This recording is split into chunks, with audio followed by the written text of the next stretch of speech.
super hard to kill. Yes, remove it from the season's journey, and then people don't feel the FOMO.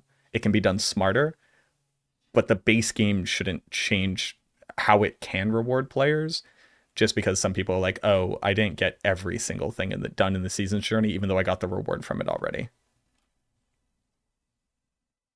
Yeah, I have to I totally resonate here with you guys. It's insane. When I remember the first time I saw a fully T2 geared Thunder Fury warrior sitting in Orgrimmar on his epic mount. It was on top of the mailbox, so you couldn't miss him. Now he was actually on top of the bank, right? Where all the cool okay. Right. He wasn't that much of an asshole, right?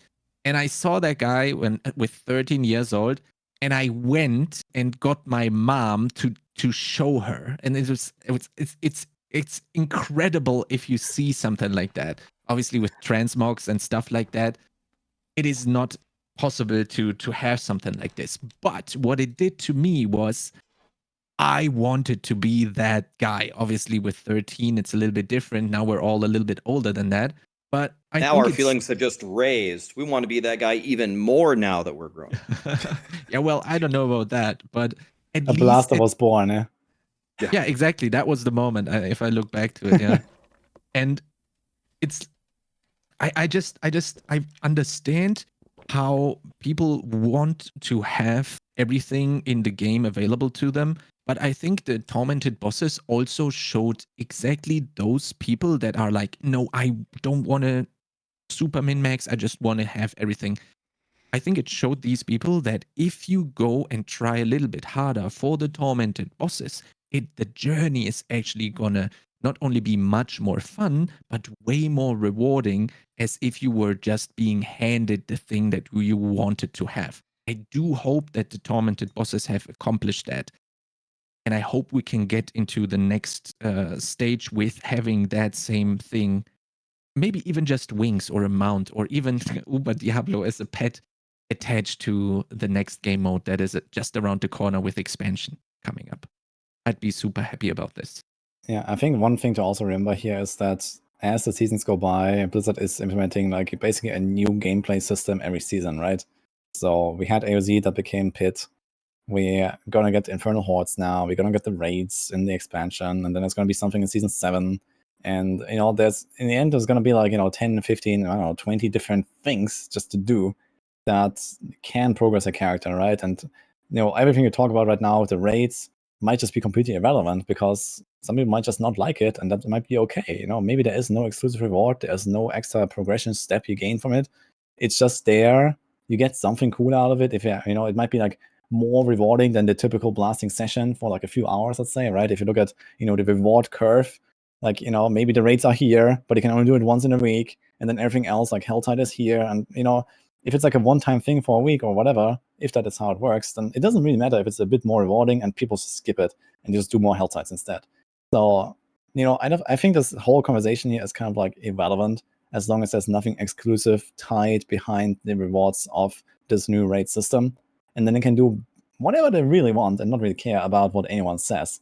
As long as they make cool boss fights, I'm in, And not everyone wants to do cool boss fights. Some people just want to blast Helltides, and that's fine. So, that might be just how it goes. I don't know if I agree with anything that you just said. Like, if the raids are, here are some cool boss fights, they offer no good rewards. Go ahead and kill them. See you next week. I didn't say they offer no good rewards. I said, they might be slightly more rewarding than any other thing you can do for that week, until you reach the point where you have cleared it. And then it's like, you don't have to feel bad for not going into the raid for a week. But didn't you say they offer nothing exclusive? You can just get whatever you said they offer nothing exclusive, so you can just blast Helltide if you want all day, and that gives you the same stuff? Like, yeah, but the point was that, if you, let's say you have to blast 4 hours of Helltide, where you could clear the raid in 2 hours for the same reward, for example. That was my point. Right. So I think there should be, I don't agree with that. I think there should be stuff in the raids that's awesome and makes you want to go do the raids. What Woody said is still applies. If you don't want to do the raids, then don't go do them. Go do Helltides all day. That's fine.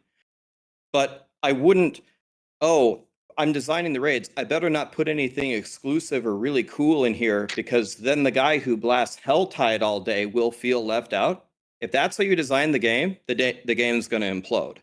I don't agree with that. I think there needs to be Okay. cool stuff in the raids.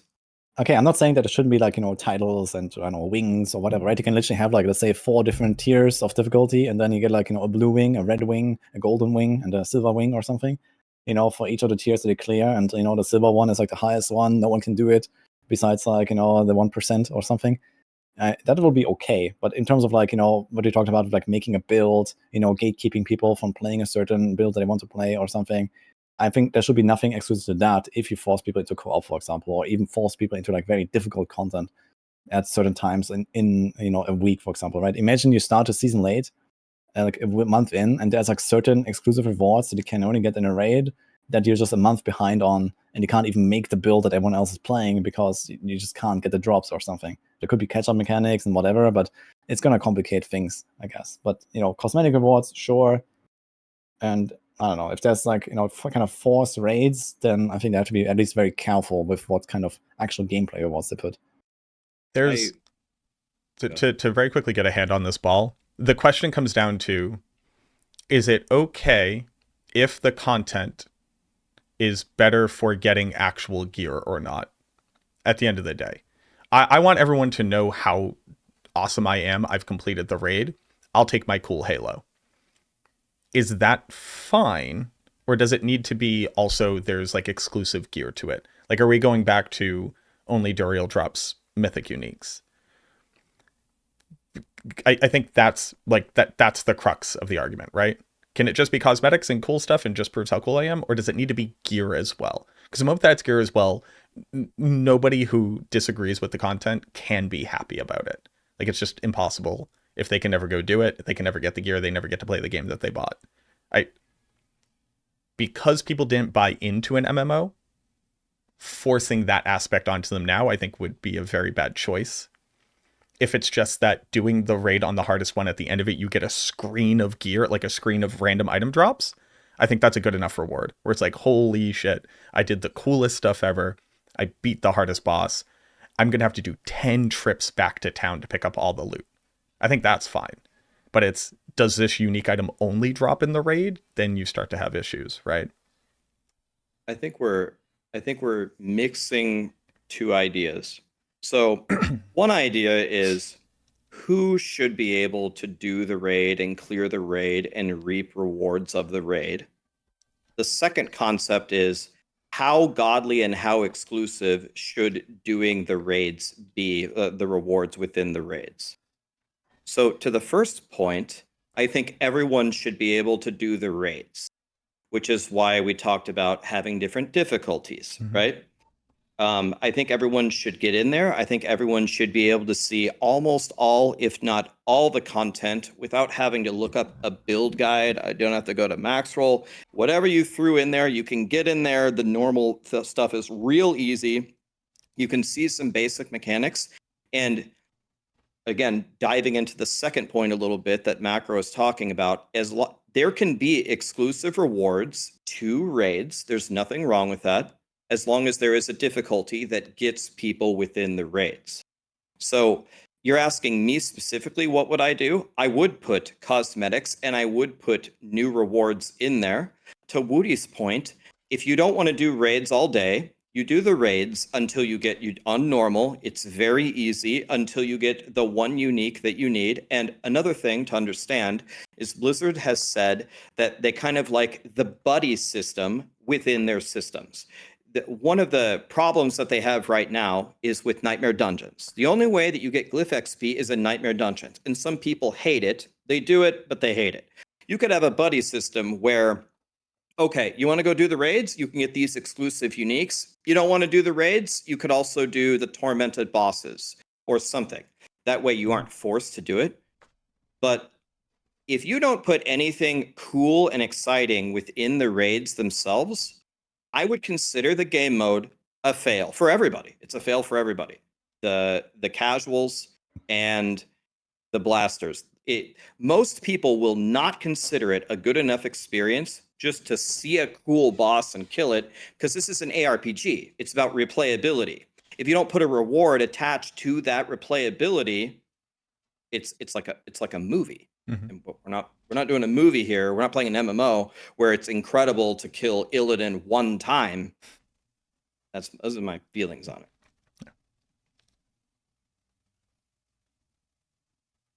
Yeah, I think we said it very well here when we said we don't want to be in their shoes when it comes to making that decision here, because it's like nearly impossible to cater to all the different types of players and make all of them happy.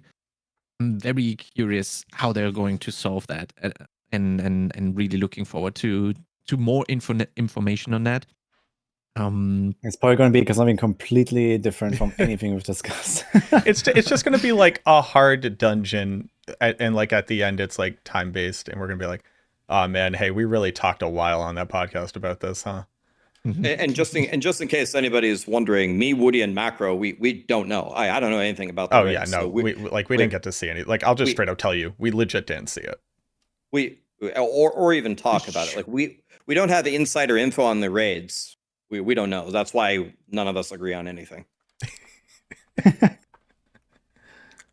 I did think because there were 4 of us going out there, I did think we were going to play it. Like straight up, I did think that was going to be part of it. I didn't, but the reason why I didn't is I asked them ahead of time. I said, "Are you flying 4 of us out to do raids?" And they said, "No." I'm like, "Okay, well, all right. I guess I'll go jump off a cliff. I guess." Yeah, that's fine. With Soar, yeah. With Sora, Yeah. best skill. Oh, no. Okay, well, you just said it there, Rex. Your trips in general. I've been in the streams. I've saw all the CrowdStrike influence on all of your guys' demise there. How were you guys feeling?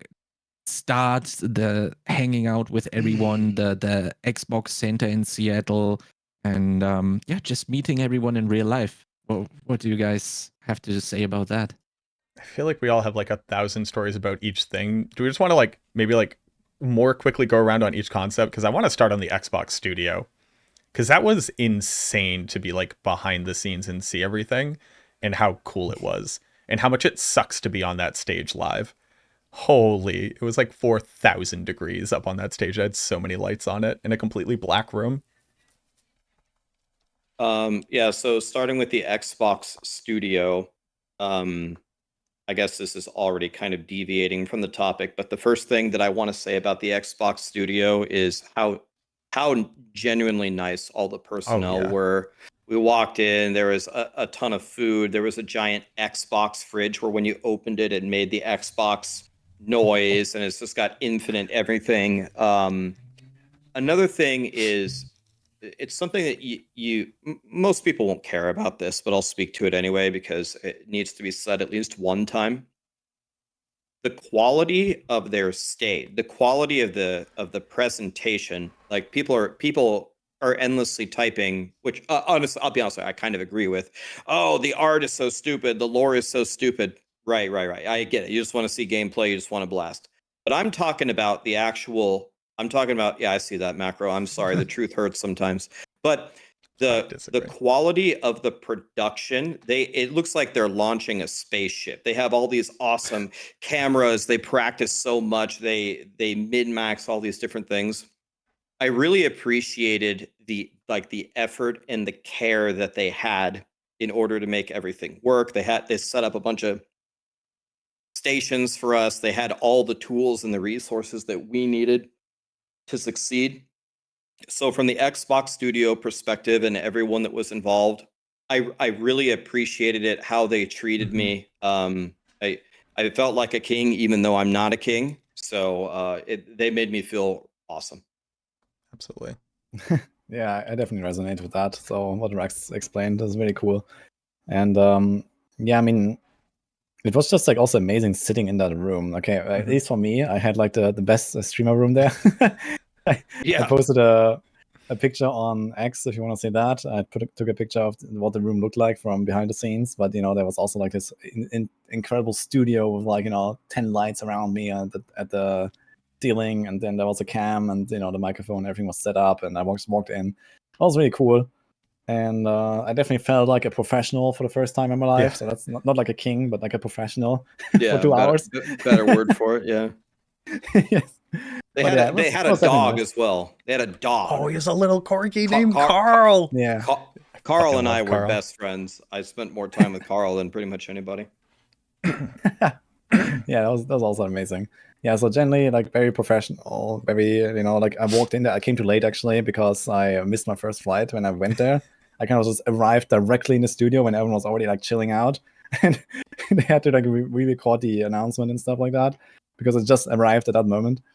And they was just like, okay, let's do it again, and like we were done in like 10 minutes or something. It was cool. So definitely very very well received, and it was very enjoyable. And also, of course, later on when we had done the show and we were like, getting ready for dinner, and then we were like all kind of like going together with the devs and like hanging out at dinner and just talking about everything with the game. Like I learned a lot of really cool stuff about the original development of Diablo 4, for example, and behind the scenes stuff. That was really fun.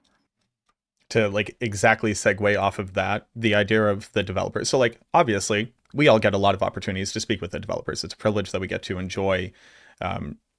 This was sitting down with, so like Brent, like the lead exec on the expansion itself. We were eating lunch, and it was before we were going to be doing the live streams. And I was like, hey man, I have like a lot of lore questions, RIP to Rax not caring about the dialogue, but I have a lot of lore questions that like my chat has asked me. I've always really cared about, like D2 is my game. We're going back to my game. Like, can I sit down with you and just kind of like grill you? And he's like, yeah, absolutely. And maybe 5 or 6 questions in, he's now teaching me things about the lore that I was unaware of because I haven't made it all the way through the Sin Wars trilogy yet. And it was like the level of, God, like to us, this is just like an expansion coming out for the game that we like, and that's hype, and we get to make content about it. These people are putting out their art, and it's so obvious how much they care about it. Like sitting down to dinner, talking, from every member of the team, the dev team, the, like the IT team that was helping us with like the setups, the community management team, like Bloodshed and Pez Radar, their boss, like sitting down and talking to these people about the industry, about the game, about the expansion, how we fit into that ecosystem, how they saw the event, was levels of like insight that helps me to appreciate the fact that like this is more than just a video game that we play. And I would not like, I would have just done that the whole time. I would have just sat in a room talking with these people about the game for as many hours as they would be willing to listen to me. And luckily they were incredibly gracious, and they never seemed to run out of answers for the questions that I had. And they took every concern or balance, or I found a bug, right? Like unironically, I did spend time hitting the training dummy in the new Kuros Bazaar, and I was like, hey guys, I found a bug here. And like Bjorn walks over and he's like, oh, let me jot that down, etc. It was the coolest experience I've had thus far in the industry with this company, like by a far margin. Yeah, so I've been playing Diablo since I was a little kid, and I've been doing content creation for many years. I feel like Adam Fletcher, Pez Radar, the community manager. I've talked to Adam about so many different things over the years. Bloodshed is now one of the main guys over there. I've streamed alongside Bloodshed. It was actually really cool to have me, Woody, and Bloodshed in the same room. I was like, wow, like this was the D3 category for years and years and years. Not to diminish any other streamers, but we were the ones that were just mercilessly blasting. I was like, wow, here we are. This is incredible. But the point I want to make is, so I have hopefully a good relationship with a lot of people at Blizzard, but it's a very different ball game when you actually are there, when you're sitting down, having a dinner, talking about the game and the future. I had never met Brent before, and I feel like at the end of the trip, like him and I were like best friends. Just he told me on the very last night, he said he was nervous to talk to me and like have an interview about the game because I don't know, he thought, I don't know why. I mean, am I that bad? But he thought I was going to be like really savage or something, and I was like, I mean, I'm not as nice as Woody or Macro, but am I seriously that bad? The relationships that you can build actually going there and chatting with them and experiencing that it's actually quite incredible. Even I thought it would happen, but I also underestimated it. And another thing that I was very happy about, like you get kind of brainwashed as you like hear stuff on the internet endlessly about D4 bad, they have the worst developers ever, there's no passion, Blizzard is dead, the old Blizzard is the only good one.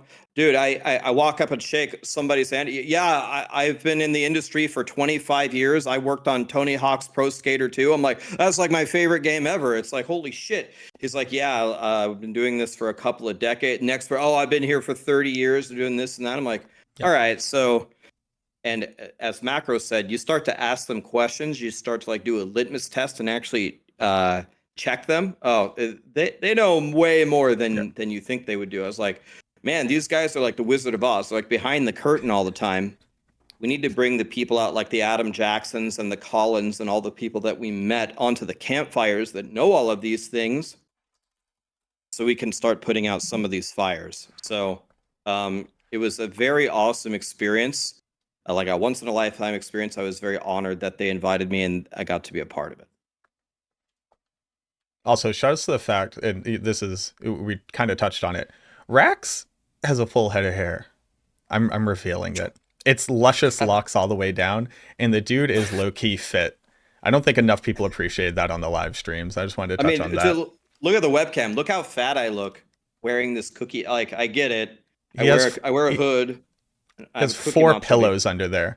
But so like, even just to talk to, so people might not know, but this is the first time that Rax and I have met in the real world. Obviously, like Woody and I had met before, but we've now been working together for years. Never met the dude. It was wild bananas. That was, it's always one of the cool parts, which is like, oh yeah, we're all real humans. We don't only exist in Discord and on our live streams. And just being able to like go and hang out, like, hey, you know, like, where do we want to grab lunch? And also, are we all cool people? It's just like a really nice thing to be able to like get to experience that. Because like I would consider a lot of these people to be my friends, and it's weird having never met them in the real world. So like that's one of the things I also really cherish from being able to do stuff like this. Because like whenever would I, other than maybe if I went out to Gamescom or something, like when would I have ever met Woody in the real world? You know what I mean? And Macro kept telling me, he's like, yeah, I'm 5'8", I'm really short, and and he, like Macro, this is a compliment. He looks kind of like a small guy on his. It's like the opposite of me. I look like I'm Jabba the Hutt. He looks kind of like a small guy on webcam. I sized up Macro. I'm like, Macro's pretty buff, and Macro's almost as tall as me. It's like, dude, if him and I had a gladiator match, this would actually be pretty close. This would be fun. Parkour instructor. I didn't know that. I mean. This guy's frying, man. Woody's exactly as I thought he would. Woody looks exactly like you think Woody. He is. That is exactly. The webcam, that's Woody. Like exactly that. And it's weird because he actually is only from the chest up. You know, a lot of people make jokes that you don't have legs. No, he is legit from the pectoral muscle up. He kind of has this hoverboard that he floats around on. Some cool German tech. It's pretty sick. And also would. That would also explain why he never has to go and pee during the races, because there's just not there. Can I tell you one story? And I know Woody is fucking sick of hearing it, but I'm not sick of telling. Can I tell you one story about Woody? Is that the recognizing you story? Yeah. I mean, yeah, I know okay. I've never heard it. I've never heard it. Let it rip, baby. I wanted to ask that one, so I'm glad you're talking about it. No, please go ahead. Yeah, I mean, I'm going to say it another 50 times. Okay, so Woody lands. He comes to the Xbox Studios. We already recorded a video. Okay, now we got to redo it. Fine. Woody and I are hanging out. We go hang out by the Halo games, and we're shooting each other with the guns. Haha. Okay, we have the whole day. We go to the setups, da-da-da-da-da. We go back to the hotel. They say, all right, everyone go to your rooms, then we're going to go out to dinner. Okay, get changed, come on down. Fine. How long do you know Woody? Like how long have I known him, or how long were we together? Like how long do you know him? Like forever? Like what's the time frame you know him for? I think I met him maybe 6. I knew of Woody a long time ago because he streamed a long time ago. So, but Woody and I actually think the very first time I ever talked to Woody was in Anna's chat. I was chatting with Anna as a new streamer, and Woody was there, and that's the first time I ever actually spoke to him. But But easily it's like 5 years plus, right? it should be this it should be point. exactly 5 years. 6 Okay. months into Yeah, my something stream. like that. I think I had like this break, in the middle seasons, let's say, or in the free, and then like I came back in like season 19 with a vengeance, kind of. And this is also where I remember like first time really interacting with Rax, and we were blasting like Rax was already like established at that point, and yeah. So Just that to is what I remember. preface Rex's story here a little bit as well, right? Yes. So They go I've way known back. Woody. There's not a content creator I've spent more time with on Woody as far as competing against, competing on his team, and max roll everything. Is no person, not even close, right? So we go back to the hotel. Everyone go to your rooms, get ready, and come back down. Okay, fine. So I come down to Sarah, and I changed out of my blue hoodie. I'm just wearing a regular shirt. And I think I rocked up to Macro first. Macro turned around. Oh, what's up, dude? Okay. And I see Bloodshed. Hey, man, fist pump. Adam is there. Brent is there. And I could see Woody kind of at the back is just kind of observing. Okay. I'm walking through. What's up, guys? Dinner. Let's go. And I walk up to Woody, and I'm right in front of him, and Woody's going. And I'm looking at him. I'm like, that's a weird face. And it took me about 1.5 seconds of looking at this. And I was like, oh my God. Woody is wondering, who is this guy that everyone is fist bump? He doesn't know who I am. Like it wasn't the look of, wow, Rax looks different without a hoodie. It's, I don't know who this person is. And I go, Woody, it's me. And he goes, oh my God. And he goes, now that is branding. That is branding 101. He's like, oh, dude, I got to get a picture of you, man. That's unbelievable. So Woody literally completely perplexed at who I was as a human being just by wearing a regular shirt. It's true though. Like I did not recognize you for like a solid like 10 or 15 seconds. So I was just like, so it was like, this is you. You have the hoodie. You have it on your thumbnails. Everywhere. So this is just Rax. So to my defense, he looks very different under the hoodie. That's we such got a cool selfie story. then. Actually, Sarah took a picture of us. So I have a picture that I cannot show to anyone. It's ND8, but it's there. So I'm gonna cherish it. One of these days you can post it. That's such a cool story for sure. When you told that one while I was in the stream, I was laughing like crazy. That's so cool. Yeah, I'm actually didn't recognize me at all. I'm looking forward for that subathon where we need to reach that top goal, huh, Rex? I was talking to Woody about that. I was like, I've never done a subathon in my whole streaming career because it doesn't make sense, right? We just blast. It's like, oh, sub to me, so I'll blast more. Nah, bro. Yeah, it's kind of strange, right? Because it doesn't. Like, okay, you wake up, you stop blasting, you go to sleep. You wake up, you stop blasting, you go to sleep. Like, what's the difference to a subathon exactly? Well, they have to watch you sleep. It's the kink portion of it. At this point, that's the only difference. And they can anymore, pay yeah. extra for that. Yeah, Yes. it's the voyeurism. It's kind of funny you bring up that concept where like being a streamer in like the ARPG space is just like kind of so inherently different than streaming in even a lot of different game spaces where it's just like, where are these other people streaming 24 hours a day for a week straight just because there's like a kind of an update to the video game? It's really, really insane. And it makes subathons completely useless. I guess you could like watch me read a ton of books for a subathon or something. But like nobody wants to see that. And there's like when Woody hears 20 hours, he thinks of a normal Monday. And he's like, It's yeah, easy. Monday. Yeah, that's like, on the schedule. Monday. What are you talking about? What kind of subathon is that supposed to be? To Streamer One, it was the ultimate 5-year anniversary stream. To Woody, it was Wednesday. Yeah, it's just how it goes, You wake up and you start blasting. So what can you do? I'll tell you one thing. Macro missed, but only because Only because he had to catch a flight, which he never caught. He never caught his flight because, I mean, rip airports. But Rip you missed the airports. bowling. You missed the Oh, bowling. I was so upset. I wanted to bowl. Dude, you missed us bowling with the dragon thing for the little kids to throw the bowl down a straight. You think like we go bowling with Blizzard, we're gonna be professional, right? No, we got the 4-pound ball. We're throwing it as hard as we can. No, we got the dragon. What would you even call it? The stand, It's like a the dragon slide, yeah. tee, the dragon slide, and we're putting English, aiming it at the gutter, putting English, trying to spin it down the lane at like absolute children. Dude, you missed the bowling, man. What That's- is this dragon slide? What's that? It's got to be like a learn how to bowl like kid apparat, like a wiffle ball tee or something, right? Yeah. And so like, It's like you know, basically like a plastic slide for the bowling ball. Okay, I so get the it. Kids can just push it down. So you just put it on there and then it. Okay, yeah, and, I and, get it. and if you put it dead center and you let the ball slide, it goes straight into the left gutter instantly. So it doesn't even work.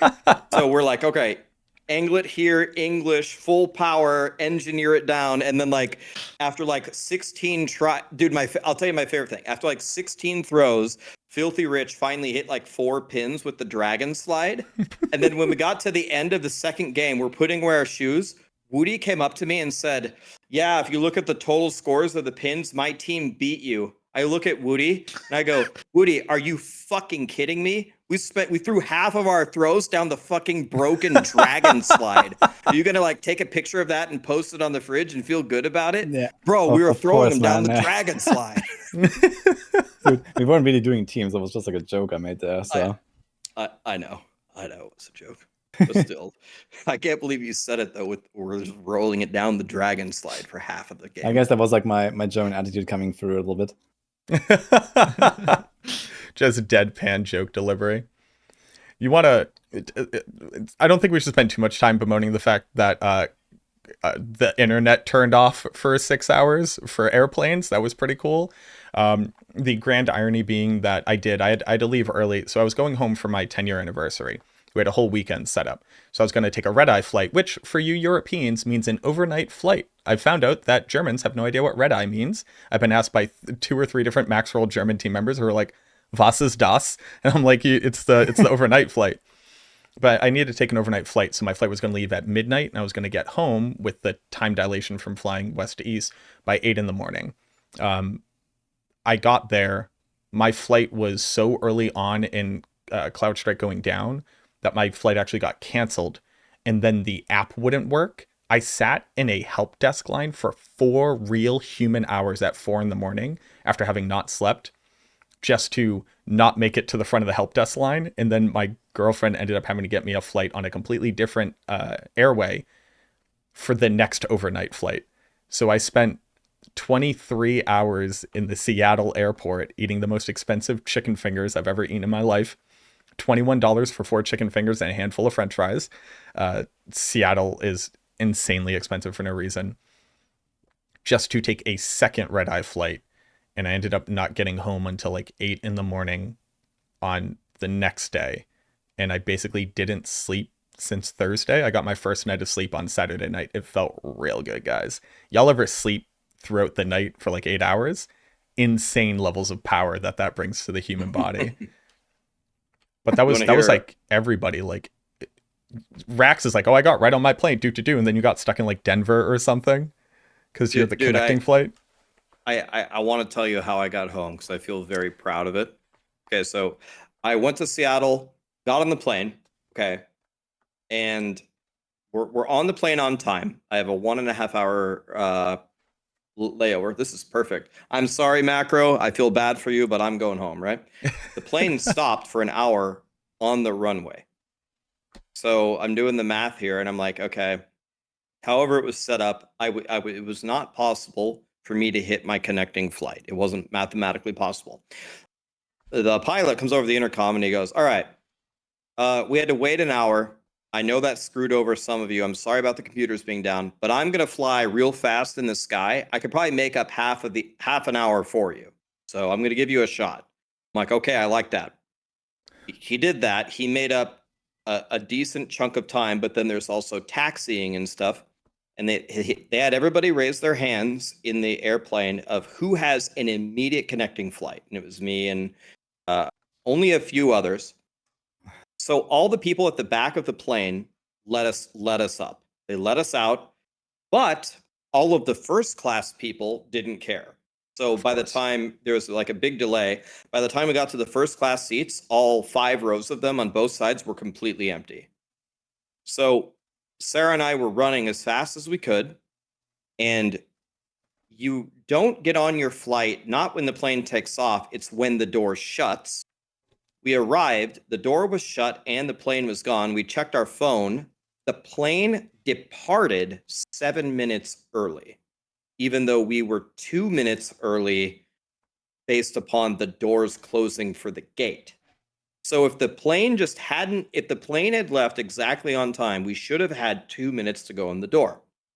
Okay, so then it was endlessly changing our gates, changing our flights, delay, and it was already delayed to where we were leaving at like 10:30. We weren't going to get back until like 1 in the morning.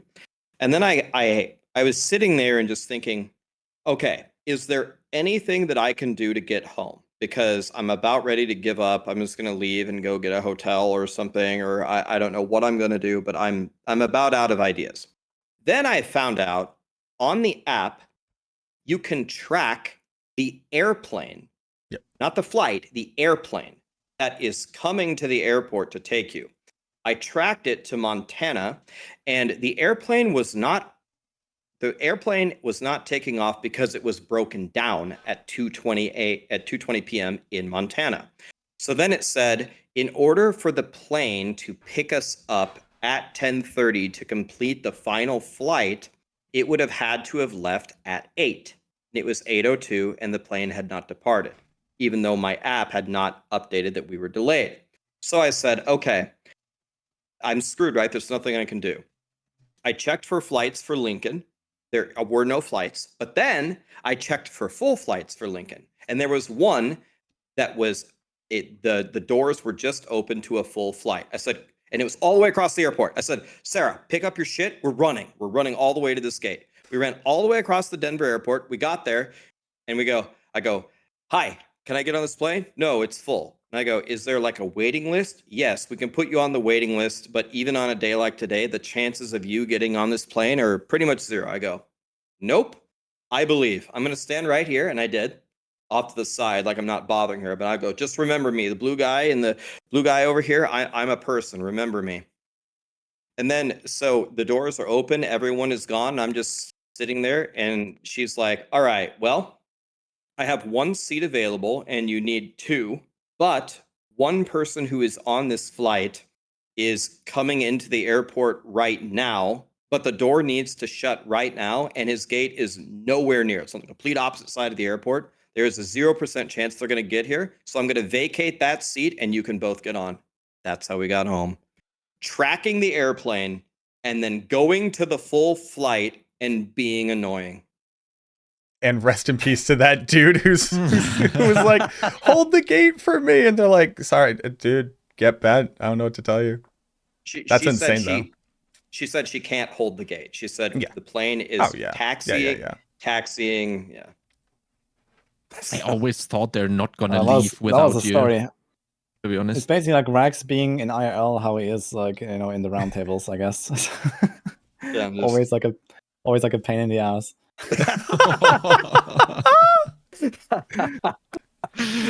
but he's our pain in the ass, and that's what's important about it. Yeah, it's like a mosquito trying to suck blood from a mummy. Guys, for me it was like, okay, I think Rax actually got home, like, despite all of this, I think Rax got home like nearly a day earlier than me or something. Yep. So, there's that, I guess. Like, you know, Rax was already back in his element. Like, I actually returned home at like past midnight on Saturday, and that is like, you know, in Europe, not in US, which is like further ahead. So yeah, I had like 1 big flight from Seattle to Frankfurt, and then I had like a 10-hour like wait in Frankfurt that actually got delayed by like 2 hours in the end. So I was kind of like there the entire day, barely slept, because I was obviously looking at the Spiritborn stuff on the flight. And then Mippy like messaged me, and Mippy, one of our Max Horror writers for Gorok, And he said, "Hey, I'm in Frankfurt, by the way. Let's hang out." So I went out with Mippy there, and we were like having coffee and then food and stuff. That was kind of cool. So that was kind of my story. And then went back to the airport, and they had like a 2-hour delay at the end. But at that point, it didn't really matter anymore. So I got home like at 2 instead of at midnight. So who cares? So So It was traveling definitely F tier. Do not recommend, huh? yeah, Never actually the way back was way easier than the way to NA. So I had trouble checking in on every single flight. It was actually kind of horrific. Yeah, in fact, I missed my first flight. I think I said that earlier, right? So we had to rebook my flight for like a day later. So instead of 16th, I went on 17th. And I kind of arrived there like last minute, right when the program kind of officially began. So I kind of missed the exploration part of Seattle and hanging out with the boys, unfortunately. But at least I got there, and I do have to give a shout out for Blizzard to kind of like just handle that last minute. I was calling up Blood like in the middle of the night for NA people, like, "Yo, I won't make this flight. I need help." And then he kind of moved, a lot of other people, and they actually got me another flight for the next day. So that was really nice. It's not very easy when you're like 12,000 kilometers away or something. So Yeah, like super big shouts, because like, I'm messaging because I'm like, I checked out of my hotel early. I'm at an airport. I don't know what's gonna happen. I was just gonna stick it out, but like, what if I had to go back or whatever? And I'm just like, I'm messaging Blood in like a Discord, and he's like, "Yo, I found like this flight. Let me." Because I'm also trying to get a flight for a new thing, right? Because they got us through one airline. I'm like, well, I'm gonna go through a completely different one. Can I get reimbursed? Like, what's going to be the deal? And he's like, oh, let me get it. Like, he's like, I'm talking to everybody right now to try to get your flight rebooked for a different time. But if not, give us the details. Like, they made it.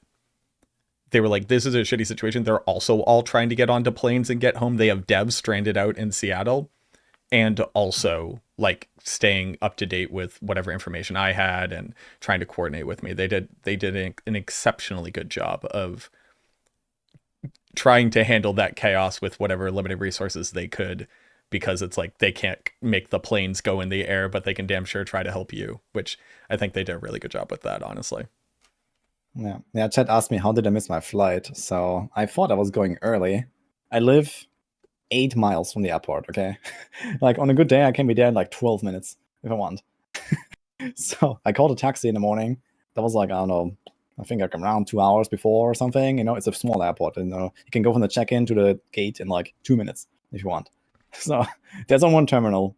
So I tried to call a taxi. The taxi took like forever to arrive. Usually it's like 2 minutes. At this time it was like 15 minutes until I actually found one and sent it to me. Then the traffic was horrific that day. I don't know what was going on. And then I arrived at the airport and was still like, okay, like 1.5 hours, easy peasy. Usually the airport is very quiet, and it was just like packed with 1 million people.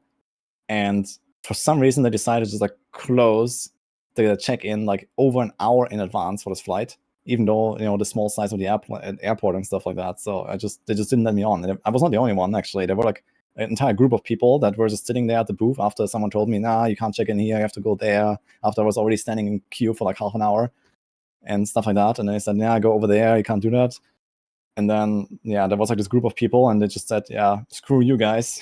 Like, that was basically it. So, very nice experience. And I couldn't do online check-in. That just didn't work. I don't know why. So, yeah, they just didn't let us. I never missed a flight before. That was kind of wild.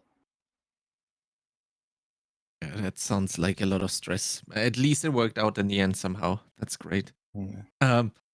Guys, to sum this up, I wanted to go into, wait, let me open this. I wanted to close rather with the chat question. So maybe everyone's chat could if type you guys out have some interesting things you guys wanted to know, maybe for the Spiritborn, maybe for what food everyone ate, if you have questions, drop them in what was the chat, best YouTube food and they Twitch. had in Seattle.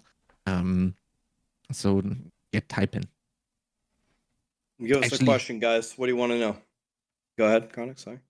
Now, I wanted to hear your favorite kind of like experience when it comes to the trip. Maybe like in a brief things. Like was it playing? Was it streaming? Was it eating? Was it walking around Seattle? What was it for you guys? Easy answer. The hotel we went to is the most insane, like Quentin Tarantino level, like nonsense Miami Vice hotel. There were all glass windowed showers in the middle of the bedroom, no way to block them off, just next to the bed, not in a bathroom, not on the inside. You, a 3-piece mirror in front of it, straight up glass shower head. This was a freaky hotel, y'all. Some cool people go to this hotel and they have a very good time.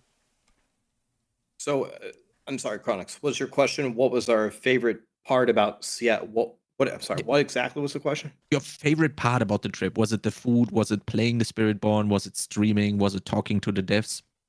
The last one. Talking to Blizzard, meeting Woody, Macro, Fame, and Bloodshed, and Adam and Brent. It was the people. The people was the number one thing. I think it dwarfed everything else for me. The other thing was all secondary to me. Yeah, for me, it was like I arrive, we do like the little thing with the announcement, and then they just push me into this room to play Spiritborn for 4 hours, unbothered, in my lane, Mhm. you know, like that was lovely. You know, I was just blasting. No offense, guys, but I love that. So It was so funny. I was hoping for that answer. Everybody predicting. Everybody was like blasting stuff, and I come walking around the corner because we had like, I don't know, like in total we've now played the Spiritborn the most out of anybody who isn't a dev, and that's like 7 to 8 hours. But that first day was like 4 or so hours. And I come walking out of the room and people are like, oh, this and that and what you tried. I'm like, I made one monkey build. I have my list of aspects I'm going to show off on stream. This is the one thing I did. I played this build and I created a build list for it. Just like being able to sit down with it and just being like, hey, go play it, like do whatever you want. That was incredibly cool as well. Here's 2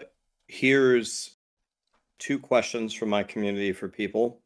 What did you like about Seattle? And give any names of places that you went, and would you do it again if you had the opportunity? So I guess I'll start. I didn't go anywhere. Well, other than what's within a 1-minute walking distance of the hotel. From the time that I arrived, the time that I left, there was always something scheduled. We were either going to a dinner, going to a lunch, conversing with each other, waiting for something to happen, in transit. I didn't have a single day where it's like, oh, let's go to Mount Rainier or let's go see the ocean or anything. But one thing that I could tell you that surprised me about Seattle, and I've been to a lot of different places, is the amount of vegetation everywhere, even in a major city. There's trees and bushes and green everywhere, all around you. And it actually made it feel a little bit cozy. A lot of people say Seattle's one of the best places to visit in the summer. It has a very nice temperature and climate and appeal to it. Would I do it again? Probably not, because I hate traveling with a passion. And it's like a once in a lifetime opportunity. People love traveling. People love the opportunity. I totally get that. That's not me. I just want to sit in a corner and do nothing. But if I had never went to visit Blizzard and I had the opportunity again, I would go at a minimum 1 time to meet everybody. That is invaluable. But now that I've done that, now that I've shaken their hand, I don't ever want to even go to my mailbox ever again for the rest of my life. By the way, everyone's going to laugh. I'm not kidding. I'm being serious. Not laughing. I feel like we just read like a diary page.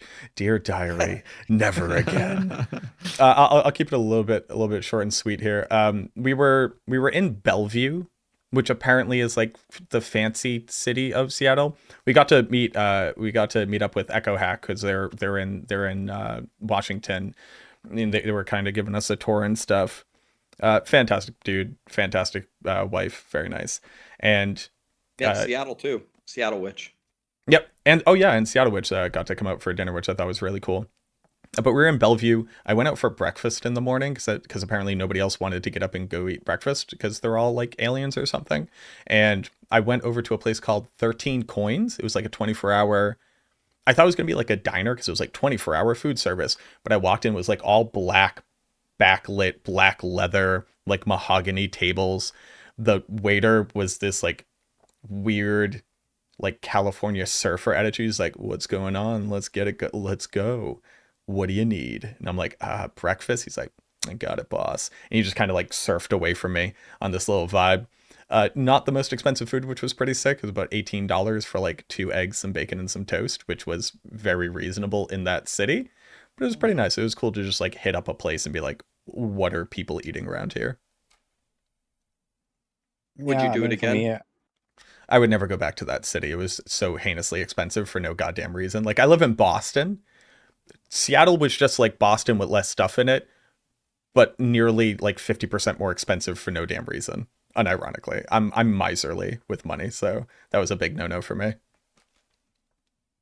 yeah, I guess luckily, like most of the stuff was just covered by Blizzard, I guess, with like the dinner and whatever, right? So it was not really such a problem. But I get it. It seemed like a very expensive city, but a nice city. So I'm not sure if I really want to kind of like call out anything specific here, but I did enjoy like just having the dinner with the devs and everyone. Like everyone sitting at this long table, and we were sitting there for like a few hours, and it was amazing. Talking to like Brent and Bjorn, they was like sitting basically right next to me. That was cool. And would you go again? Yeah, absolutely. Like I already went for BlizzCon last time. That was like quite the experience, like way bigger than this, right? And yeah, like obviously I was there now, and I'd definitely go again. It's just kind of like a struggle to go there, especially from where I live. It's like literally like 1 day travel back, and I was there for like 2 nights, so I traveled more than I actually stayed, right? So that's kind of wild. And for BlizzCon, that is okay. For something like that, it's kind of rough. But okay, this is how it is. Yeah. And I would definitely come back, for like whatever.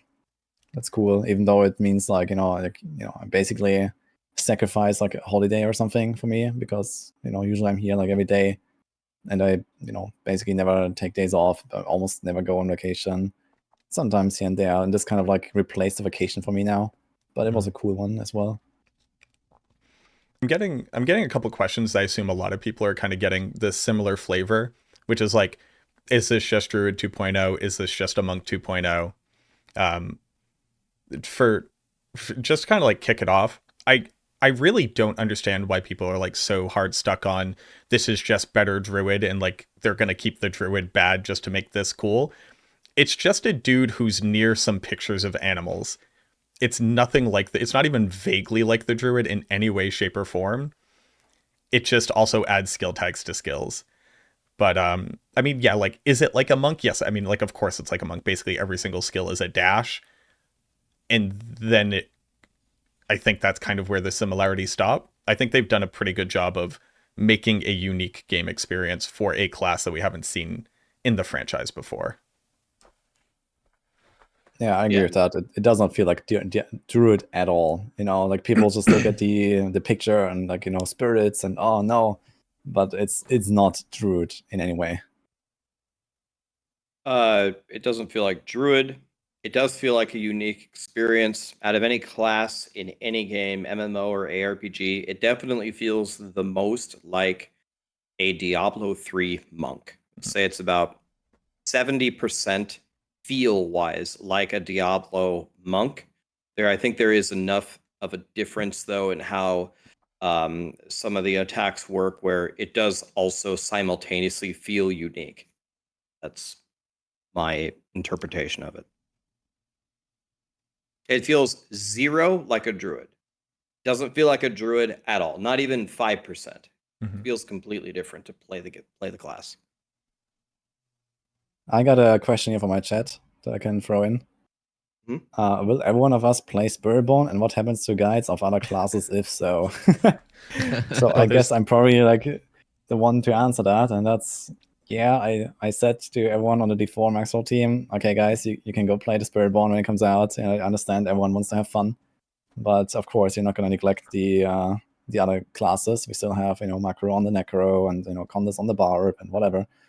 So we're definitely gonna make sure that once the dust kind of settles in like the first week or something, we're gonna update as much as we can, and then kind of like go from there and make sure that everyone gets a bit of time trying to the new class, the new thing, and then maybe they can like switch between them and their main or something. So that's kind of the idea, I guess. I'm really much looking forward to what the current classes are going to look like when Spiritborn releases as well. Like we talked about this during this podcast, right? It's going to be very interesting revisiting what we have been playing with over the last year. And especially all those new changes are also going to be really interesting to me. Not only blasting the super new thing, but also looking at how does my class or how do the classes that I've been playing the last year, how did they change and how do they feel now? Did something shift? Do I like something way more now than before? That's also going to be very interesting to me. I gotta be honest. I think Woody hit it with the comment on the dust will eventually settle. It's a new shiny toy. Very soon after acquiring a new shiny toy, it is no longer a new shiny toy.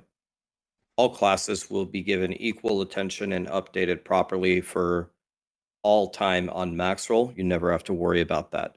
For me personally, the way that they would have completely attached me to the Spiritborn forever is if they had made it like a WoW shaman.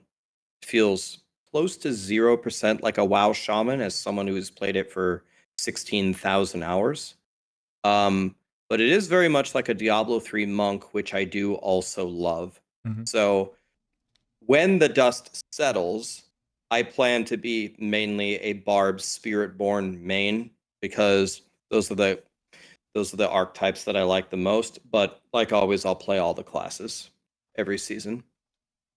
There's also the part where it's like, because you literally like 4/5 of the player base has no idea what I do because all I play is the Necromancer, and I very much intend on changing that with the Spiritborn because oddly enough, like there are other classes. My major issue is I just haven't legitimately enjoyed playing the other classes, not in like I think they're bad sort of way, but they didn't necessarily have like the game feel that I wanted, which is very hard to explain. But y'all know with a class that changes every single skill based off of which spirit you've chosen and changes its mechanics, all you're going to see out of me is sitting in New Kuros Bazaar at the target dummy just being like, boop, boop, boop, boop, boop. This doesn't work. Check it off the list. Boop, boop, boop. This one does. And it's very, very exciting for me to have a thing like that where everybody's kind of coming in on the ground floor. Now people are like, oh, you got to go play the Sork. We need you to go make Excel sheets about the Sork. I'm like, first off, some of the smartest people ever play the Sork. Northie is over there playing the Sork. I promise you he's already tested it. And one of the things that kind of holds me back is feeling like, oh, I can't really contribute anything valuable to this because I already know there are a ton of intelligent people who have like already done all this work.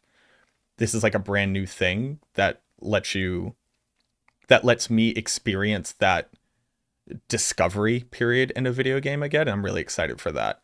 That being said, though, everybody's going to want to play Spiritborn, and Chronix and I are going to have the Necromancer all to ourselves. Nobody else will even be covering this class. If you need info on it, you got to come to us, baby. Okay, that's the secret. That's the sauce. That's what having a niche means. But no, I'm very excited to try it out. But no, we're not going to abandon the classes all of a sudden. Like just put them in the character graveyard of non-meta. I'm sad you leaked our master plan, Macro. You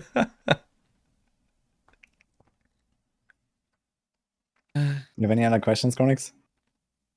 I'm looking. None of these really sound super duper interesting. I'll answer them after the stream. So basically what Chronix is saying, chat, you failed. Get wrecked, chat. Holy. I gotta be honest. We've been kind of like category hopping here a little bit, and I hyped everyone up for the next couple of ARPGs already, or the next ARPG already. So probably everyone is right now playing Path of Building right now, or fishing, or something like that. I don't know. Yeah, I mean, PoE is around the corner. I guess everyone's going to jump on that, or most people will that play RPGs. It's going to be fun. There's actually like a question about that, so maybe I can throw that in here. Sure. Wait, where was that? About a trade that they added now. So, like, do we, for example, expect any trade improvements similar to what like PoE has done now? For those that don't know, I they know have the added answer. like a currency trading system basically in the game directly, where I can just like basically like a market, like with asynchronous trading. So that sounds very fun. Yeah, Rex. I just know the answer. I asked Brent directly on my stream. I asked him, is there an auction house or trading? I think the question was specifically, is there something like an auction house coming? I even prefaced it with saying, not even talking about D3 auction house, just stuff to trade stuff. And they said there's no plans for that. So the answer is no.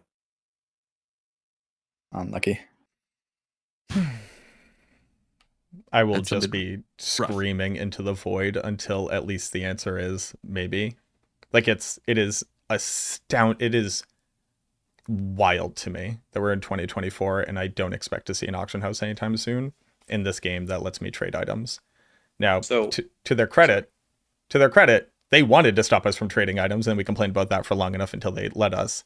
And now it's just like, bro, just give me a UI element. And like, I know it takes a lot of work. I'm not saying it's easy. I'm saying it should absolutely be a priority.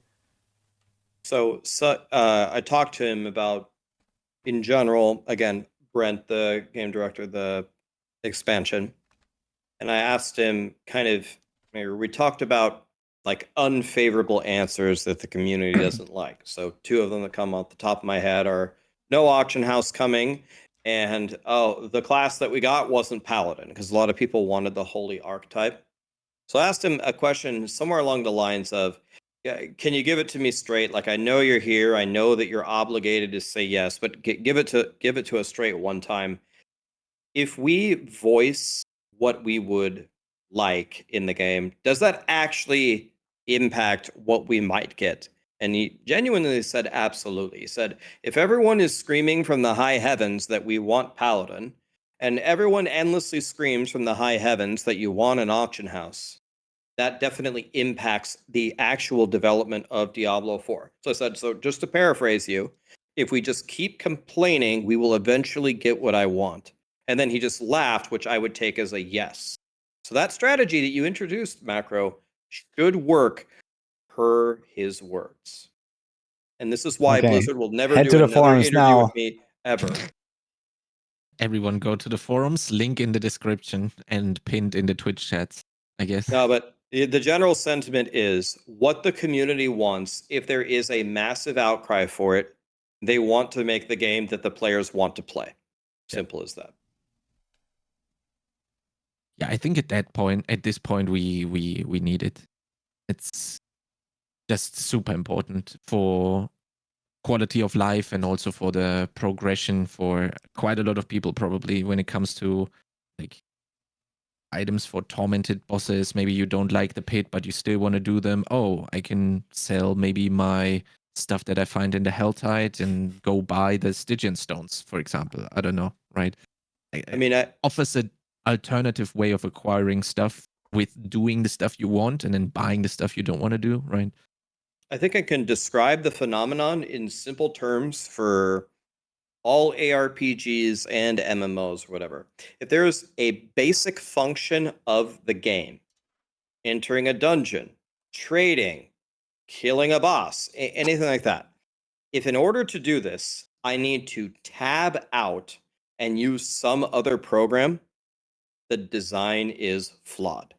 If I'm doing the thing in the game, not in the game, it's over. The only exception that I can think of is I like to play these kinds of games, whether it's WoW, PoE, Last Epoch, Diablo 4. I like to have my guide for the whole build, all my skills, all my Paragon, all my gems, all my 6 links. That is very helpful. I don't expect you to put a build guide into the game.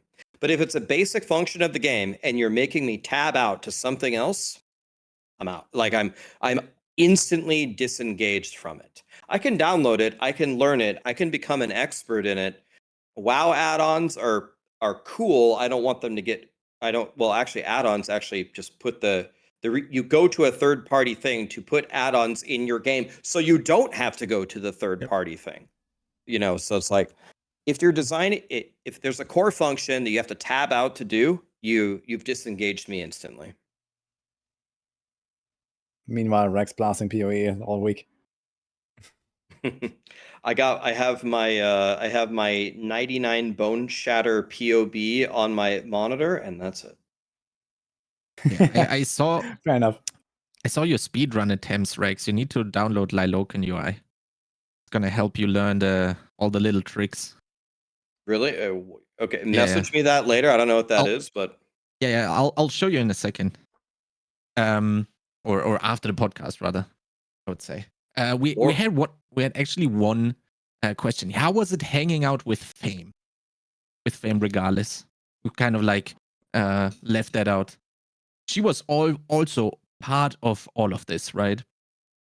Yeah, for me, I didn't really know her much before. I just like kind of knew her name and she's like around.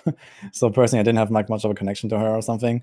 But she seemed nice. That's basically what I can say. It was like, I think she was actually like, yeah, sometimes, like we were like hanging out or whatever, standing there talking. And yeah, I mean, it was nice meeting her for sure.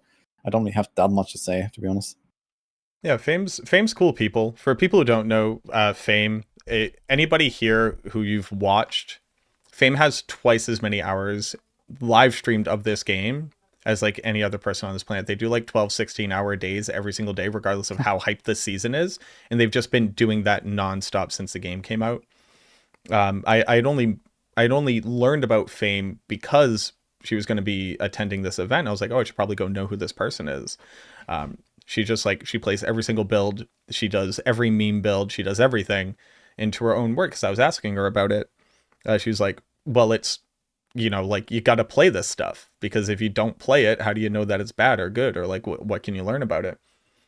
She was super cool. The major issue is that, especially as you see us in like these types of podcasts, we're all very loud and opinionated and will endlessly discuss any single topic. So it was a lot of us, because we've also all been like friends now for a while, right? And all talking and in different situations together. There was just like so much of us just being like, and another thing I've thought about this game, and we're all long-winded, so let me explain the entirety of the details of it. But she was super cool, was participating in everything, she was everywhere that we were at, right? She's a cool person. I would recommend checking out her content because I'll share this little behind the scenes. Pez Radar Adam Fletcher really, really likes watching her content because she has a endless narrative going the entire time that she's playing. She's talking about what she's doing. She's talking about the skill choices that she's making. She's talking about the monsters ahead of her. She's talking about what she's doing in the town, the items that she's picked up. It's basically like Diablo ASMR for all intents and purposes. it's an audiobook. And Adam's just like, I love that. It is like constant Diablo stim. It's like fantastic. She's a cool chick. I have just looked this up, and I have recently looked up how many hours Woody has, so that I understand how small of a blaster I actually am when it comes to like streaming the game on Twitch. Woody had, at last time I checked, 2.8k hours. Just to put this into perspective, Fame has 4.1k hours. Okay, that's ridiculous. It's no cap, dude. Homie does nothing but play this game and then eat cheese to keep playing the game. It's actually crazy. That's her words. That's insane. Like, Woody's hours are already crazy, okay? That's, oh my god, I didn't know this. That's crazy. 4.1.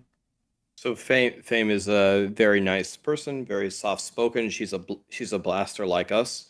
One thing that I was going to mention this, and Mac already spoke about it. One thing that we had to keep at the top of our mind was we need to pause to let Fame give input, because the moment that a topic begins, our passion level and our volume level from the people here rises very rapidly, and the boxing gloves go on, and we want to fight.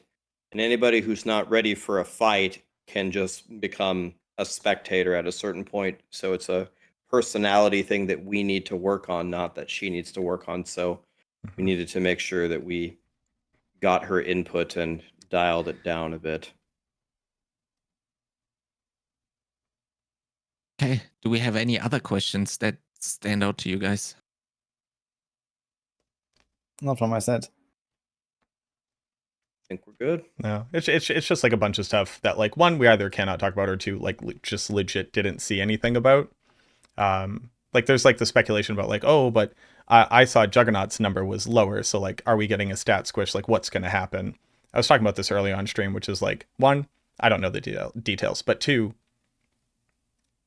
the numbers don't matter. Like none of this matters. Like any of us trying to tell you like what it's going to look like in the expansion based off like character power or what the Paragon power will look like or what gear power will look like. They could cut everything down to 1/10 of it. I think they should. If I'm being honest, like the numbers are too damn high, but like it doesn't matter because we don't know how the monsters change. We don't know how the content change. We don't know how the difficulty changes. So it's like, you know, how are you going to feel about being weaker in the future? I don't know, dog. I literally don't know what the content will look like. Numbers going down is not like indicative of a system that you can actually analyze. We don't know how everything will shape up, but I think we could cumulatively say as a team, without spoiling any NDAs, that there are certainly things coming to Diablo 4 very soon that you can be looking forward to. Yeah, we can give you that very cryptic teaser, and I'm pretty sure you guys are gonna like them. Answered that last question that just came up in chat, so thank you for that one, Rex. Well, I guess thank you so much for you guys, Mac, Woody, Rex, and also Kelly. Actually, I have to include her in the YouTube titles as participant at this point, I guess. Thank you guys so much for your time and also your input. I really appreciate that. And yeah, I hope to see you guys next time around for the next podcast. Is it this? Thank you guys Thanks so for much. the podcast, guys. Nice to meet you this week. GG's. Much love, Thank you, everybody. guys. Have fun. Cheers. GG's. Stop this. Stop this. Stop. Is anyone gonna stream here, by the way? Oh, it's just macro now. Hey, what's Like, good? we have Yeah, Macro's forehead. I'm and gonna my be forehead. streaming. Yes, I'll be streaming. Okay, yeah. So it's time to write macro, guys. I'm feeling sick. I need to go. So Be good, man. Don't die. Okay. Okay. Alrighty. Hold on. Hold on. Diablo.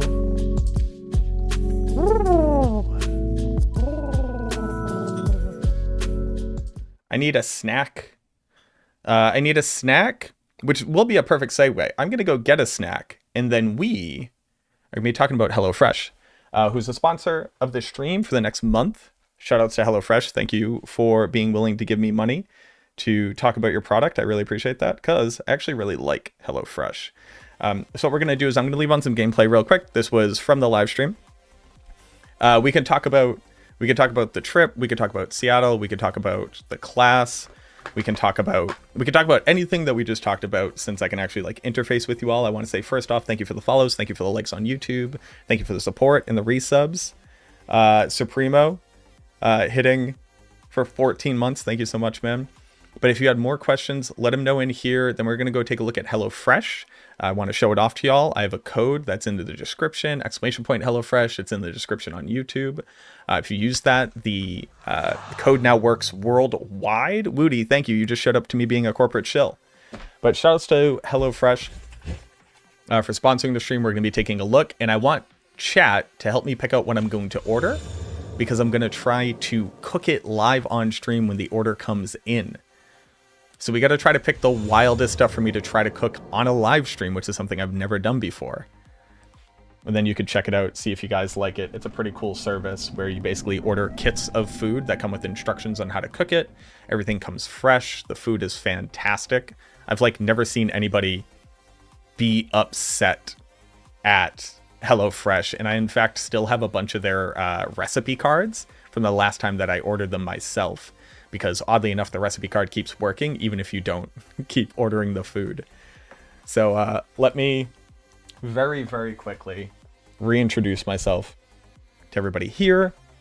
If you're new to the stream, if you've never seen me before, my name is MacroBioBoy. I'm the Necromancer class lead for Maxroll. You were just watching me talk nonsense on stream, but thank you very much. I'm going to grab a very quick snack. I'm going to run ads now so that we're not interrupted later. Because Woody is dying because that kid's sick. I'm dying because I haven't eaten which is no bueno. But hold on. Activate this. Home. Stream manager. Run my ad now so we don't get interrupted later. Hey, if you're watching over on YouTube and you haven't already, leave a like on the video, on the live stream. That helps me out a ton. Thank you, thank you, thank you. Damn, a ton of y'all already did it. Shout outs to y'all. That's like 75%. It's more like 78% done. Thank you. Appreciate y'all. But I will be right back. Get your questions in there. If I miss them, just at me. Okay?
All right, y'all. Okay. Okay. Let's go. What do we got for questions?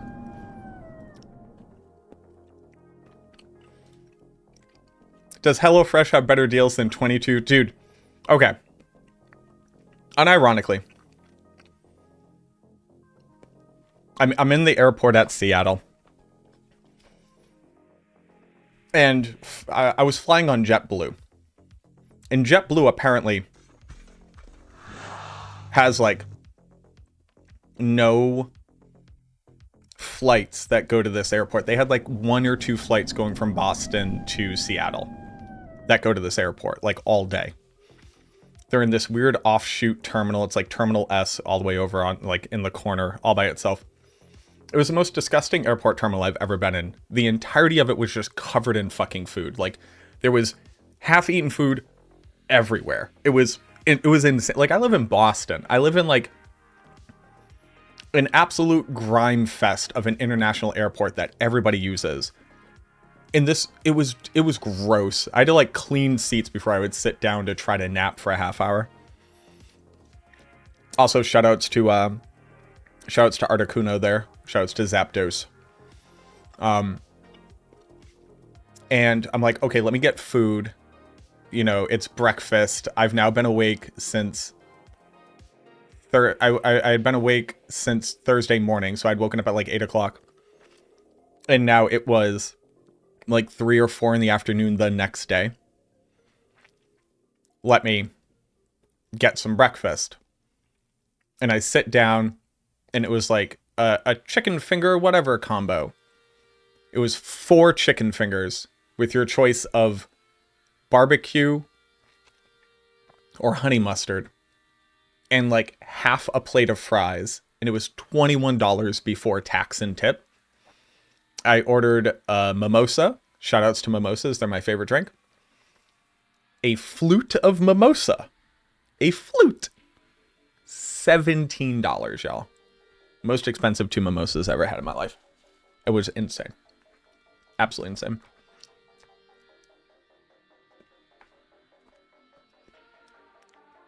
I'm pretty sure devs don't want the auction house because of dangers of becoming laundering or structuring site.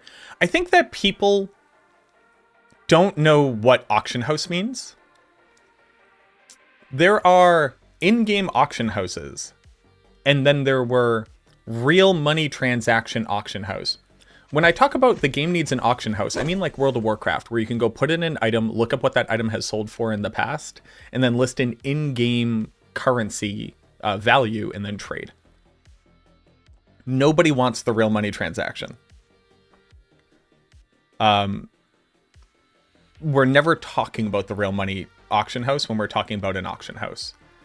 That's the weird thing. That's the anomaly. That's the outlier. That's still used for laundering. Neopets is used for laundering. That has nothing to do with whether or not people should be able to trade in-game with an in-game UI. I've traded Neopoints for D2JSP Forum Gold to then trade for an Oculus in Diablo 2. At some point, any part of that could have touched real money. Not for me personally, but like, that has nothing to do with whether or not the game should trade items and have a way of trading items.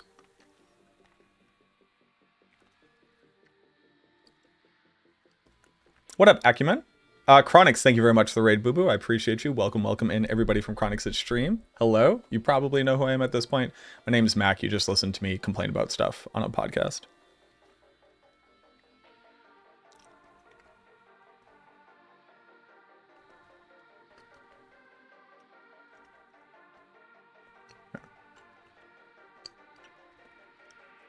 Do I like Warhammer 40k?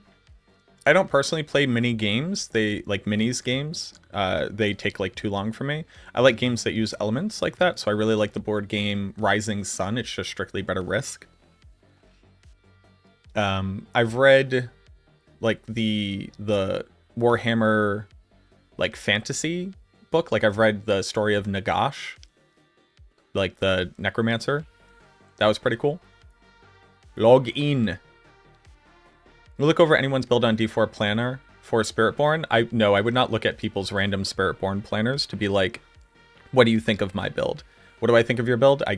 Nothing. I think nothing of your build because exactly like Rax said, like, am I going to sit down and do like theory crafting? Of course I am, for sure.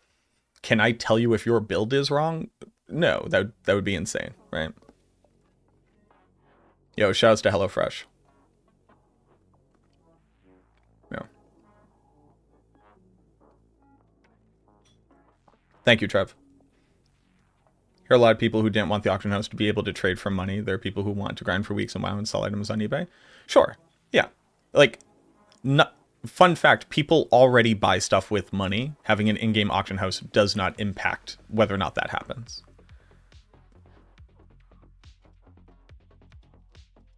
Chronix is doing a great job hosting the Max Roll podcast for sure. RMT is basically crypto with extra steps. No. Crypto is just a form of decentralized currency that people choose to impact, usually via clout, to have relative value according to like a market which defines that value. Real money transactions is when you pay money for a thing in a video game.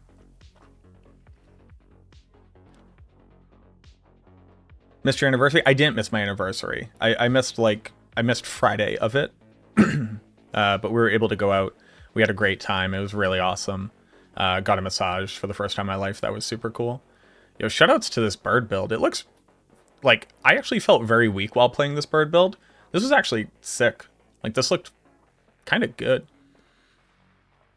I just couldn't really figure out the essence management, but it's because we didn't have any tempers. And I had tested a couple things with essence cost reduction tempers because I had found them while I was playing solo. Do I feel like the new class leaves every base class in the dust? I don't really think that anything occurs to a hyperbolic level like how that question is phrased. But while playing this class, I had concerns that basically were like, hey, this class kind of does everything and feels good and has answers for everything. And that's not something that we see in other classes. It seems like the other classes were kind of designed to have give and take. There's kind of no downside to this class other than it's kind of inherently based off of build up. Like I think the downside of this class is if you do not play hard, you won't get a lot out of it. And I guess that's a downside. But what that basically says is that it rewards people for gaining better skill in the game and being more knowledgeable about how their build works. And that's the same for all classes. And this one just seems to be able to do that much easier.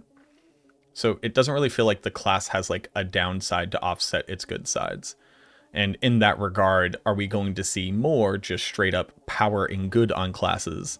Like the Necromancer was built thematically to be slow, which is something they've obviously are now trying to move away from, but it has negatively impacted the design space of the class since the inception of it. But yeah, so my friend Trev makes a really good point here, which is like, we played the Spiritborn. I didn't play the other classes. I don't know what's happening to the other classes. We shouldn't assume that nothing is happening to the other classes because that would be insane. So other things are absolutely going to change for the other classes. And they're going to be impacted by the systemic changes that are going to happen as well. But that was one of the questions. The audio is way better. Awesome. Glad to hear that.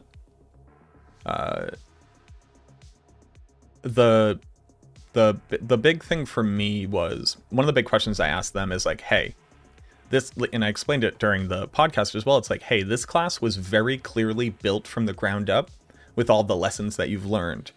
Are we going to get that retrospective look at the current classes? I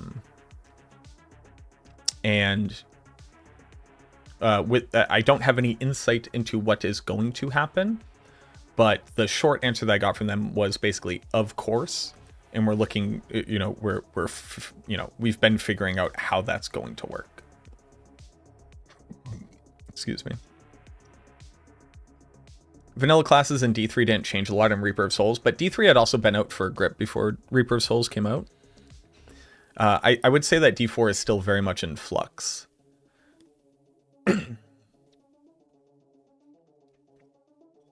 Am I gonna try PoE 2? Of course I am. Yeah, for sure. I've tried every ARPG that's come out. Except for like Volson. Do you think we will have a change to gems since the latest Paragon and Armor leaves them mostly unimpactful? I don't think that gems are at the top of the priority list for being reimagined, because they were just recently reimagined, and basically what they are right now is you choose whether or not you increase your maximum life or you increase how much damage you do.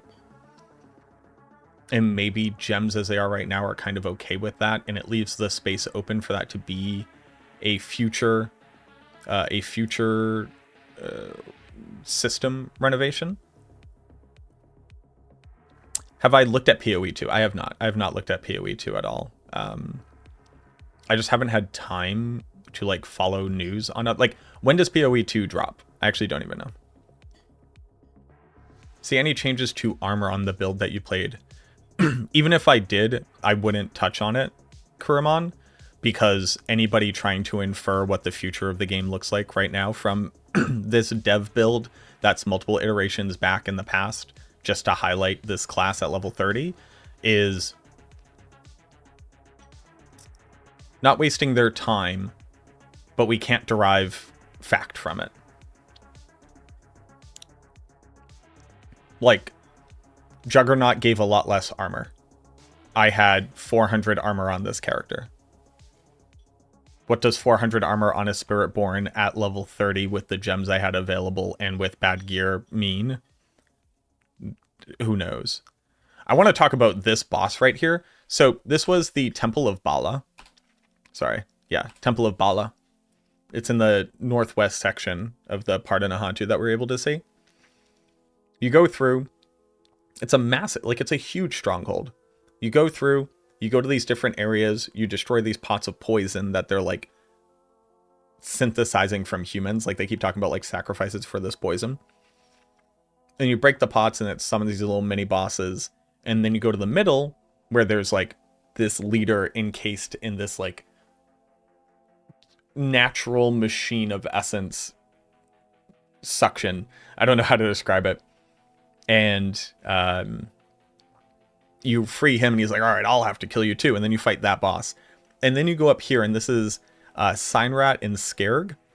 They're the brother of Blaze and brother of Bile. And this felt very, if people played like Enter the Gungeon, this felt very like the Bullet Twins, where each one of them has a different attack pattern, and then when you kill one, it heals the other one and empowers them. It also, because they just kind of naturally sound like Psycho Raiders from Borderlands, it had like a very Borderlands feel to it as well. Hold on, let me do this. To me, Yeah. or kind of like Enter the Gungeon if you played that game, where like you can hear their voice lines. I'm also talking with like, they both Eleni. kind of do what they do. She was like a big dev for spoiler, the I'm gonna lore. kill one of them, and the other one's gonna get real mad at me. And all of a sudden, it kind of becomes a bit of a bullet hell. And I just like. But I like love they this each have these character, AoE like, attacks and these different Is this the patterns. One Eagle stands back, the other build one that is you're really running? close Yeah, to so you. it's the Eagle build. I had to swap And like the over to a voice different actors for basic them, skill. to me, The sound Eagle exactly like basic Psycho skill Raiders wasn't giving me from enough kind of, like, stopping Borderlands. force, and then I swapped over to Just that the kind of, like, Centipede for healing, unhinged, now that I was maniacal using the laughter. poisoning basic skill Yeah. to kind of get an idea of how. And then you heal him, and then it becomes mini bullet hell all of a sudden. The first time that happened, that killed me because I wasn't expecting it. But now he has all of the powers, so he has the blaze charge effect, and now he also has the poison. They have gone above and beyond to make interesting bosses with actual mechanics and actual like in-game effects that you have to care about. It's a very, very good fight. Eleni was super cool. Eleni was super duper cool. Huge lore buff. Really excited about the game. She's a necromancer main, and she's used my guides. That came out earlier, or that came out later in this stream. So I was like, oh yeah, so like, what's your main class? She's like, oh, you know, I actually play necromancer, and if I'm not mistaken, I've been using your build guides, and I was like, fuck yeah, that's awesome. Yeah, but shout outs to Eleni, she was super cool. So that said, armor capped at level 60. Now, again, what does that mean? Like, unironically, what does that mean? Because we don't even have confirmation that there's a new level cap, right? Now, I have seen stuff coming in the future. Can't touch on anything, but like, let's say there is a level 60 level cap now. what does armor being capped at that point mean? Because if it's capped at 1000, it means all the numbers have to be different. If all the numbers are different and we don't know if they've changed the functionality of it, there's nothing really to derive from it. What is the point of eternal characters if you're always on seasonal characters? For you, nothing. For other people, they like to play eternal characters. Also, thank you for the follow. Lost Stream, thank you for the follow. Dante Diamantes Molotov, thank you very much for the follows. I appreciate y'all.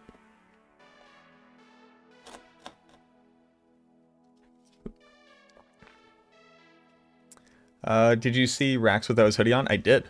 Absolutely. Yeah. Yeah, thank you, Crip. How you doing, boo-boo? Perhaps maybe peek the detail stat.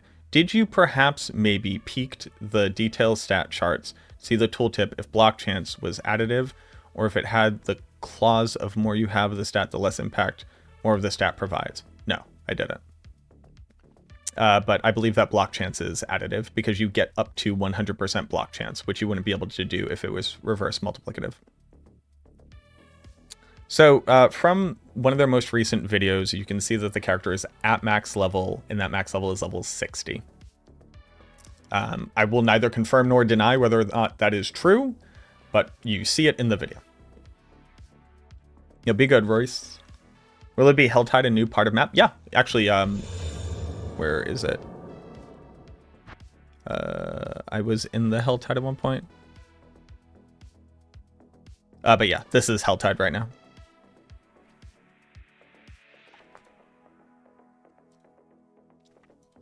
I think I actually did Helltide.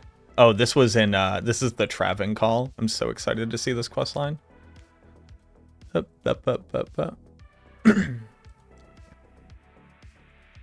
this is Helltide. Elthario, thank you for the follow.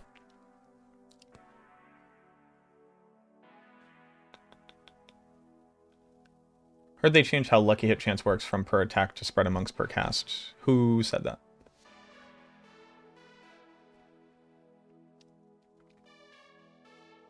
Where did you hear this thing?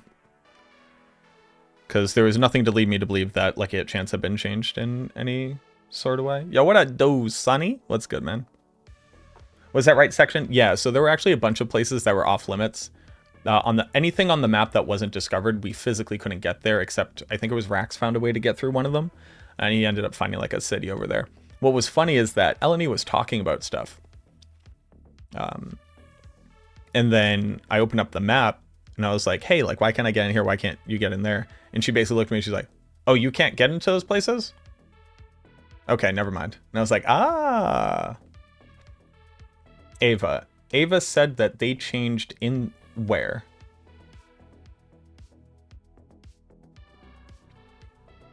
I'm also not necessarily sure what the question means.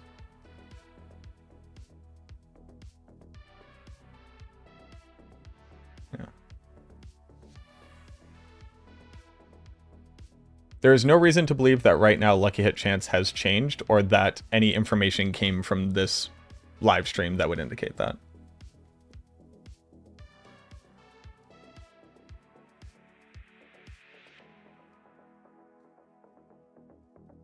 Big Monkey. Big Monkey is so good. Eleni was very cool.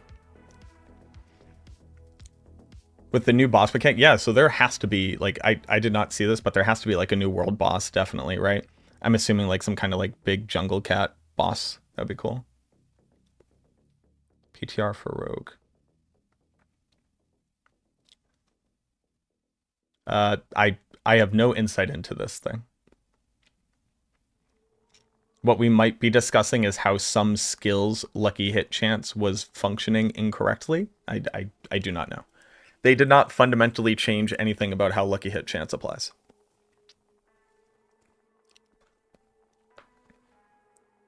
Do you have any info for new Uber boss or items? No, not at all. Someone from Maxwell already assigned to be the lead guide for Spiritborn? Not yet. A lot of people are going to be trying it out, for sure. Big Winton. I love Winton so much. But a new Centipede world boss? We did not see world bosses. I think it would be a little bit weird if it's like the Spiritborn has a centipede and then only the centipede got a world boss spot. But maybe there's like corrupted versions of the spirits and you fight them. That would be kind of cool. My favorite new monster. That's actually a really good question. So I don't know if I'll be able to find one.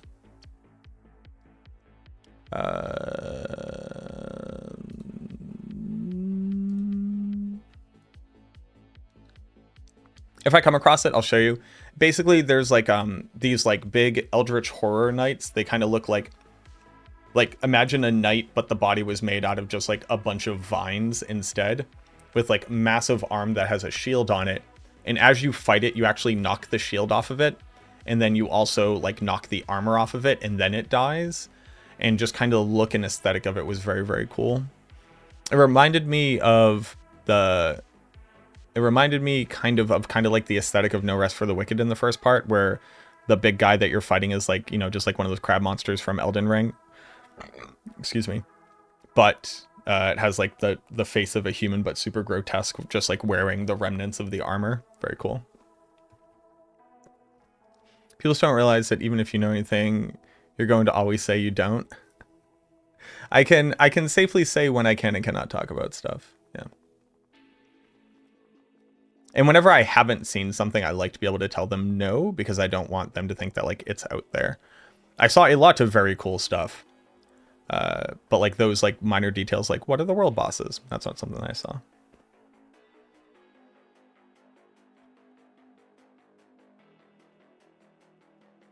Does that ring true to you based off what you saw? So the quest line here is like a full expansions quest line